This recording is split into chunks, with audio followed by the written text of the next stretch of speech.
Hey everyone, welcome to the Progressive Vibe. I'm your host, Dodrick. Today's date is April 10th, 2022. This is season 6, episode 9. And the title of this episode is called Perhaps the Most Diverse Midterms in U.S. History? So on today's show, guys, we will get into why the 2022 midterms will be one of the most diverse elections in history and how the increasingly diverse electorate will impact the future of American politics. To help break that down, we will get into an article produced by the Denver Channel News that reads, why the 2022 midterms will be one of the most diverse elections in history. Should be a good show today, guys. But before we get into that, a couple things, as you already know. Thank you to the listeners of the show for liking, sharing, donating to the Progressive Vibe podcast. You are the Progressive Vibe. You make the podcast. If it wasn't for your contributions, there would be no show. So as always, I'd like to thank the listeners of the show for making it happen. Also, show plug, the Progressive Vibe is on all platforms you can get and listen to your podcast. So if you have Apple Podcasts, we are on there. If you have Google Podcasts, we are on there. Good Pod, Spotify, so on. So if you have a friend that likes to hear or likes to listen to podcasts, particularly political podcasts, or a family member, tell them to check out the Progressive Vibe and they can become a member of the show. The more support we get, the bigger we grow, the bigger our message spreads, and so forth. So I wanted to appreciate you guys for also connecting to other people who may not have listened to the podcast that are doing that now. So all appreciation goes to you guys. Also, the Progressive Vibe does have a website. It is theprogressivevibe.com. There you can check out our latest episodes, our past episodes. You can know more about the host of the show. You can subscribe to the show, and also you can put in your email. So whenever we do decide to post and upload a new episode, it'll go straight to your inbox. So when you get time, check out theprogressivevibe.com. Also, more news, the Progressive Vibe has a link tree. If you want to get this link tree, you can follow me on Twitter, Dottie_Vibe. That's DODI_VIBE. And at the top of my page, there is a link tree button, and it will direct you to everything to do with the Progressive Vibe podcast. That's the fan page, that's the Twitter handle, that is the website. If you would like to contribute to the show, we do have a Cash App tag that you can click on. So all of that is under the link tree button, and you can find that again on my Twitter page. Last but not least, before we get into today's show, this show is sponsored by Anchor. Anchor is the easiest way to make a podcast. If I have any listeners that would be interested in making their own podcast, or just simply just listen to and checking it out different podcasts, you can do all of this on anchor.fm.com to learn more, to get started on that. And on that note, guys, I will see you in the main show. Stay tuned after these messages.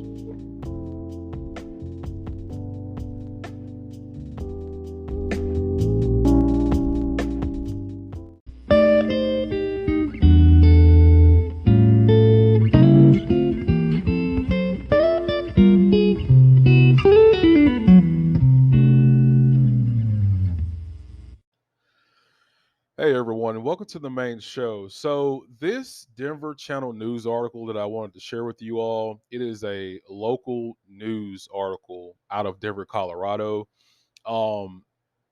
However, I do think it sheds light on what's playing out abroad here in the U.S. as it pertains to diversity, um,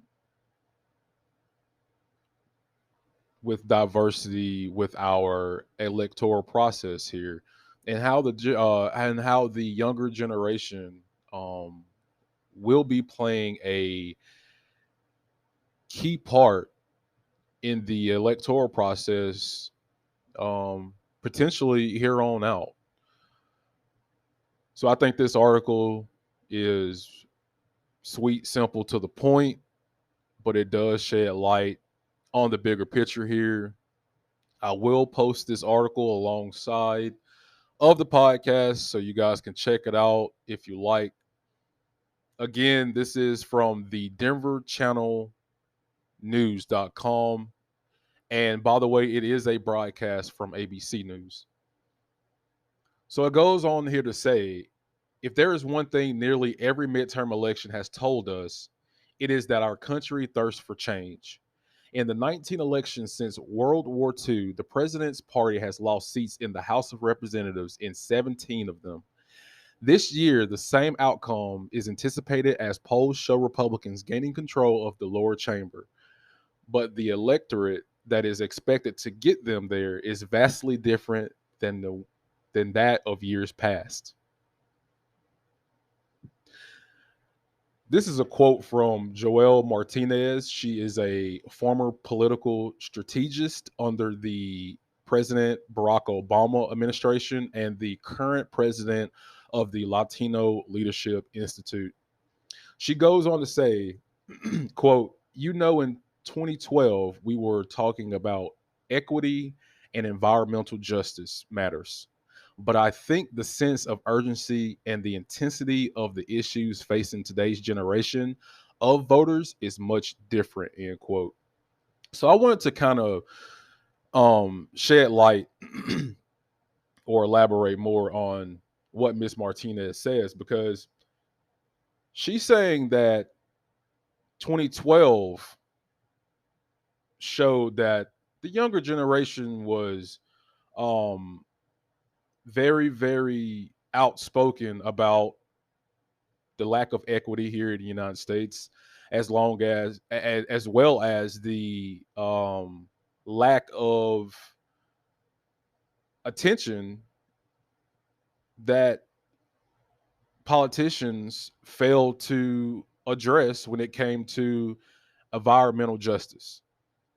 And as we've progressed to 2022, that matter is more urgent towards the younger generation. But why? Well, I think the younger generation call for equity and environmental justice is much larger than ever before, is because that they're involved more than ever before. And that is a good thing. Um, the quality of being fair and impartial, that is a mindset of what the young generation has, more so than the previous generations. And once again, we need more young people involved in the voting process. We need more young people actually paying attention to um, the situations around them involving our government, politics, politicians, etc. Um, because the younger generation is the most progressive voting bloc here in the United States, just period. 20, 30, 40 are the most progressive voters here in the United States. And when we have more diversity, when we have more people being engaged in our democratic process, um, there could be positive change. And it does my heart justice that the forefront of on what's on people's mind, particularly the younger voters, are environmental justice, and equity. You know, once again, the quality of being fair and impartial, that leads to equity, which means every individual or group, oh, I'm sorry, excuse me, that leads to equity, leads to equality, excuse me. And that means, every individual or group of people given the same resources and opportunities as their counterpart leads to equal outcome. And I think that the younger generation gets it. They understand it.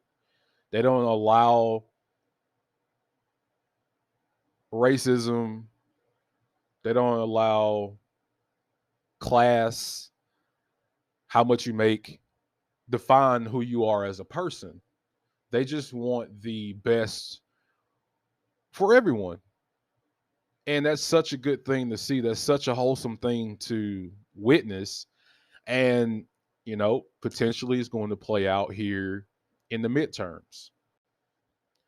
Now, as it relates to the anticipation of the Republicans um, gaining control of the lower chamber, the House, and potentially the Senate, um, I believe that the Republicans have a better chance of winning the Senate in November than the House, because it is virtually tied in the Senate. The Democrats technically are over the Senate because the Vice President, Kamala Harris, is a Democrat and she resides over the Senate. But if you're asking me, um, the way that the Democrats have been performing these last couple of years, specifically the Biden administration, it wouldn't shock me one bit if the Republicans take back the House and the Senate. Um, but maybe not. Only time will tell. But I do think, as I read in the article, it said that the outcome that is anticipated by the polls for Republicans gaining lower control, um, how the electorate plays out is vastly different from the years past, and I believe that comes by the independence of the younger voting bloc. I think that the younger voters are more independent minded. They don't claim loyalty to one specific party. And I think that does do democracy justice because you have to be able to hold both parties accountable. Okay. This is not a game. And the politicians that are in office, you know, a lot of them do think it's a game because at the end of the day, it's not affecting them like it will affect their constituents, the people who are, you know, the grassroots people here in the United States, the people who have to work the 9 to 5 jobs, the people who are the ordinary Americans that, rely on the system that is in place to be able to provide for them, their family, their loved ones, and so forth. And if it's not doing that, then you should not be supportive of that party, regardless of if it's a Democrat or Republican. So I am super happy that the poll numbers do show that more young voters are independent voters. That's just a good thing. I think that's a good thing for democracy in its entirety. When we come back, we have some intriguing past midterm election numbers by a certain demographic that I feel like will catch your eye. But before we do that, a quick word from our sponsors. Here's the numbers. During the 2018 midterms, Latinos set a voting record when 11.7 million cast their vote. At that time, it was thought to be an outlier. But in this year's midterms, 11.6 million are expected to vote. This is according to the National Association of Latino elected and appointed officials. This is a 71.4% increase from the number of Latinos that voted in 2014. This statement was said by Ms. Martinez. Again, she is the current president of the Latino Leadership Institute. She said, quote, I think the thing that has changed the most is that Democrat and Republican parties are no longer magnets for Latino voters. And we saw that in two parts of evidence. One, this last election cycle, where you saw voters, Latino voters, voting conservatively in areas where they hadn't predicted that to happen. And two, young Latino voters are registering to be independent more times than not. It goes on to say, this is a quote from Lona Atkinson. She is the director of the Leroy Collins Institute, a nonpartisan public policy center at Florida State University. She says, we're sort of in a realignment period right now. She goes on to say, the change our electorate is undergoing right now goes against many assumptions politicians have based their strategies on for decades, that young people will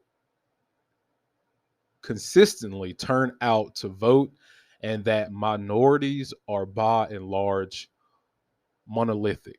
So let's pause there, guys. Let's put a pin in that. So I think now these are staggering, awesome numbers from the Latino community and their involvement in the electoral process. You know, they are a people who live here in the U.S.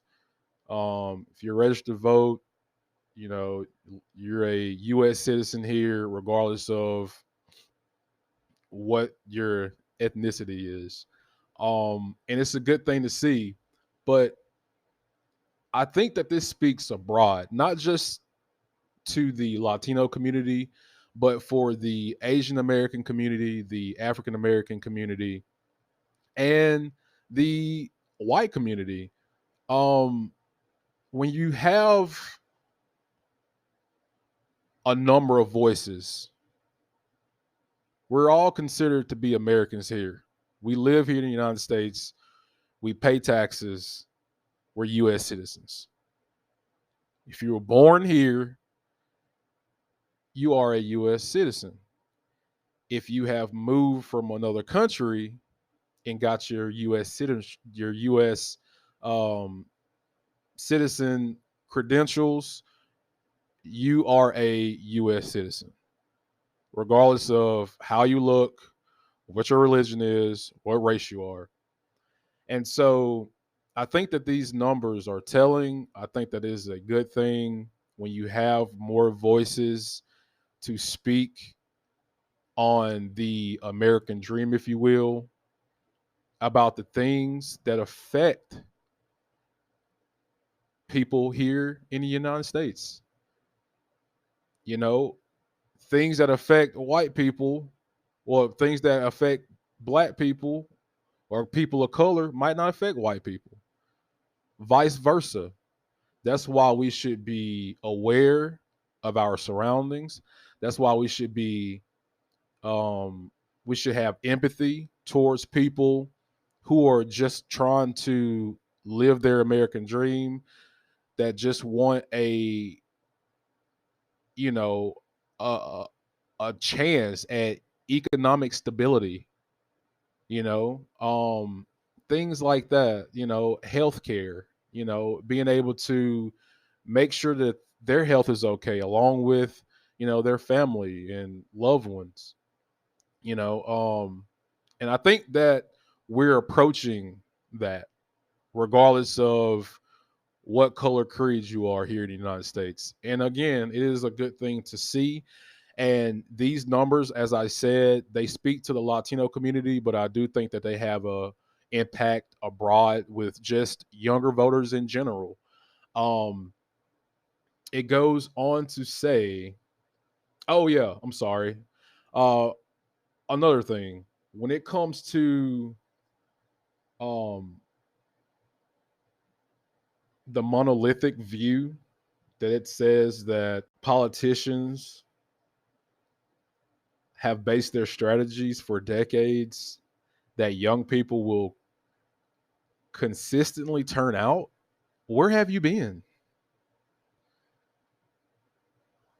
Politicians, wake up. You have not done anything to make the younger generation want to get out. Now, the younger generation are taking upon themselves to get out because they want to force change, positive change. But don't give me this thing of doing things within our government to make people, specifically younger people, want to get involved in the electoral process. That's just not how it's been historically. And as for the monolithic view for minorities, I think it's pretty disingenuous. Um, a monolithic view is you referring to an organization or system as monolithic. You are critical of you are critical of it because it is very large and very slow to change and does not seem to have different parts with different characters. And honestly, it sounds very authoritarian, doesn't it? But once again, to the politicians, wake up. Minorities are called minorities for a reason. And even though it is a very large block of minorities here in the US, that doesn't mean that they're very slow to change. That doesn't mean that um they don't seem to have different parts with different characters. No, that sounds like politicians. Politicians seem like they cannot adapt to change fast enough, regardless of if it benefits their constituents. Because time and time again, what do? We follow the money and we see that politicians will get on TV and say the right things, but when it comes to vote on that legislation, they don't do it because they are compromised with their donors. The things that the younger generation want, quite frankly, the majority of people want here. We discussed so many times different types of policies that the majority of people want. And time again, it is excuse and excuse and excuses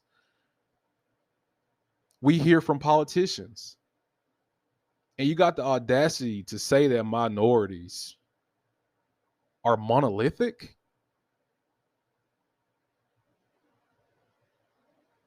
Get out of here with that BS. The last little bit here,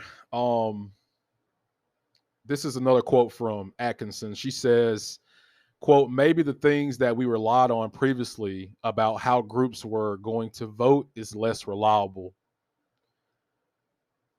I think the culture war is just raging, and I think that's a piece that, or that's a piece of that, and that other piece of that is the economy. Yes, the reason that younger voters are shying away, if you will, from voting Democrat because the Democrats right now are the party that is in charge is because of economic woes. And I think the Republican Party plays a part in that also. They're also the corporate, but they also are the corporate, meaning the Republicans, as it pertains to culture war. When you turn on Fox News, all you hear, and the reason I point out Fox News is because Fox News is the most watched news media platform in the country. It tops CNN, it tops MSNBC, it tops every other mainstream media news. And when you turn them on, they constantly talk about culture war, constantly. No policy, just culture war. And the Democrats, they feed into it and they let the Republicans win the narrative by feeding into it instead of listening to the majority of Americans, since you are the party in charge, and do what the American people want policy wise. And they don't do it. And they want to know why their numbers suck.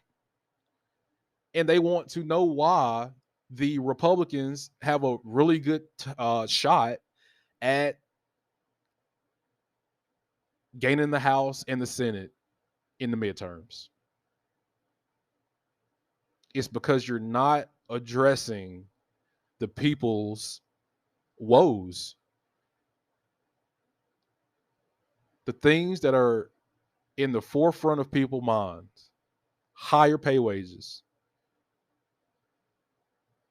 universal health care, counseling student loan debt, fighting for more aggressive policies that addresses climate change. This would set yourself apart, but now you have the younger voting bloc breaking off more so into independent camps, which at the end of the day, could you really blame them? And here's the last little section of this, guys. The Brookings Institution Metropolitan Policy Program projects that 17 million young people will turn 18 between the 2020 and 2024 elections, and that 49% of them will be kids of color, only adding to the increasingly diverse electorate that is the future of American politics. So, all in all, that is good. I mean, obviously, the demographics are constantly changing. Um, but when it comes to our politicians, and I'm going to end it by saying this: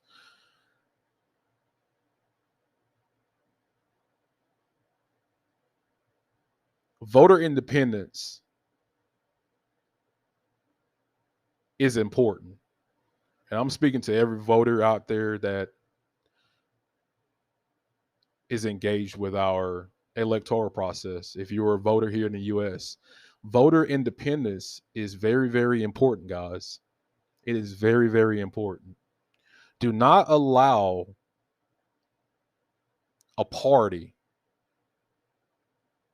to steer you in a certain direction because of the party loyalty. Make them fight for you. Make them be aware of your problems. Make them be aware of the situation at hand and hold them accountable. And if that means you're a Republican that listens to this podcast, that means if you're a Democrat who listens to this podcast, do not let one party dictate what you do with your vote. Understand that your vote is a very, very serious thing, and people can take their votes for granted. Hell, it's a lot of people who don't even vote because they don't even think that it's going to necessarily change anything here. Which could you really doubt that? Could you really doubt where they're coming from?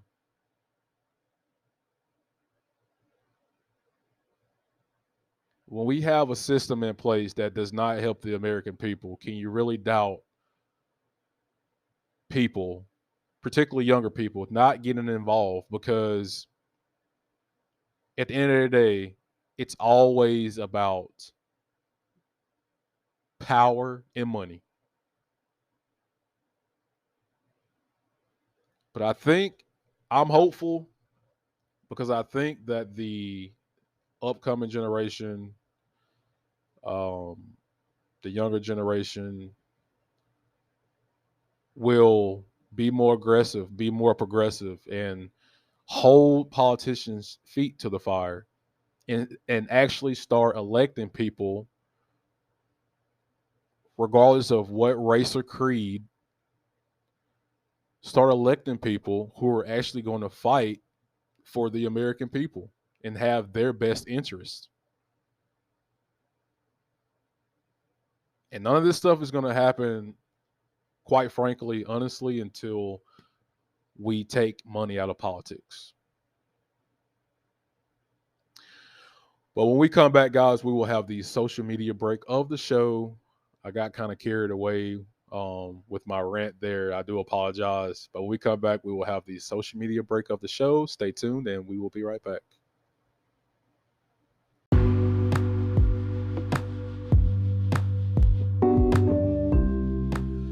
Hey guys, welcome to the social media break of the show. If you would like to follow me on Twitter, you can do this at Dottie_vibe. That's DODIV as in Victor, IBE. And don't worry, I do follow back. On that note, let's get into some of these tweets. So the first one here is by Jackson White from TYT. He says, I don't give a FUCK about Hunter Biden's laptop.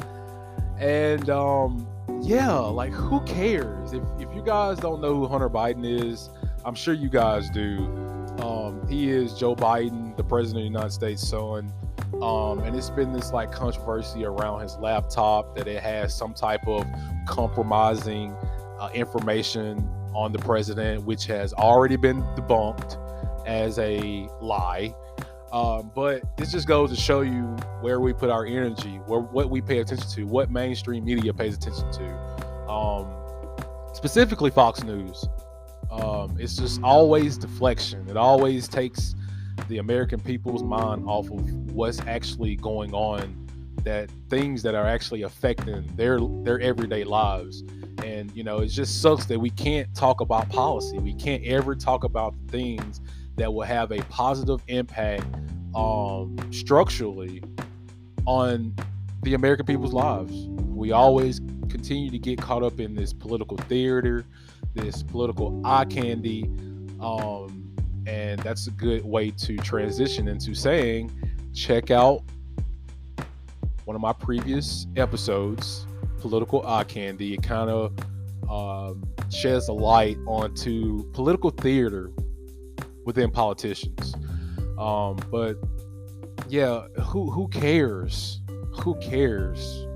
You know, it's honestly it's played out. Like people don't care.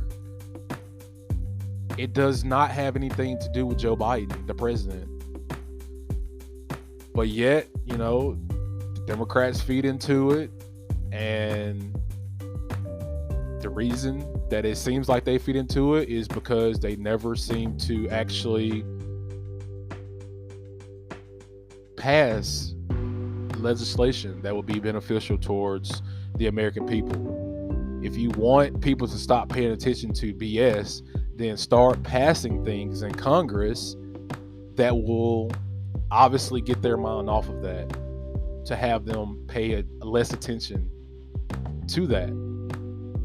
But when you are not doing anything in Congress, people often get sidetracked. Let's go on to the next one. Let's see.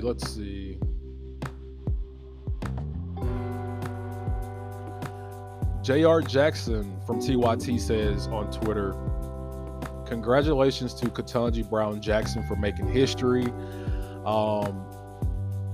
Quick quick speed run through about what he's saying here. If you guys didn't know, Ketanji Brown Jackson is President Joe Biden's Supreme Court pick. She got confirmed, and that makes her the first black woman to ever sit on the Supreme Court, which is a huge deal. That's a huge deal. It's a huge deal when it comes to our history. But nonetheless, cases that she has been involved in, she is a pro-people judge, in my opinion. So that speaks volumes in my estimation. So once again, congratulations to Judge Ketanji Brown Jackson on that confirmation. Let's see, last one here. This is from Bernie Sanders. He says, if you pay $75 a month for a AT&T cell phone plan, you paid more to AT&T than it paid in taxes last year. A company that made $30 billion in profits in 2021 while receiving a $1.2 billion tax refund from the IRS. Crazy. That's going to wrap up the social media break of the show. Hope you guys enjoy what you heard. When we come back, we will close out the show. Stay tuned.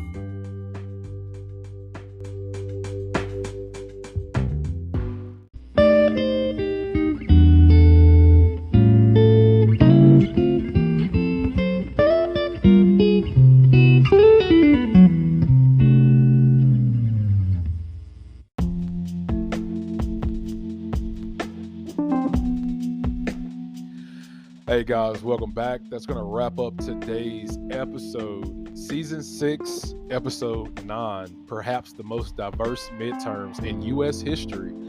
I hope everyone enjoyed today's content. We will be back next Sunday with a new episode. I hope the episode was somewhat informative. It was a pretty short article, but it packed a punch. Again, I will link this. I will link the article alongside the upload of the podcast so you guys can check it out yourself. Always, guys, thank you for the support, the donations, the like, the sharing, getting the word out. As I said before, the more we get the word out, the more people we have behind the Progressive Vibe podcast, the more the word travels, the more the news travels, the bigger the show gets. And it is increasingly growing, and I couldn't be more thrilled, and I couldn't be more humble and appreciative of the support from the TP Vibe listeners. So in that point, I will leave you with stay positive, stay progressive. I hope everyone has a great rest of your weekend, a great week, and we will catch you in the next one. Peace and love.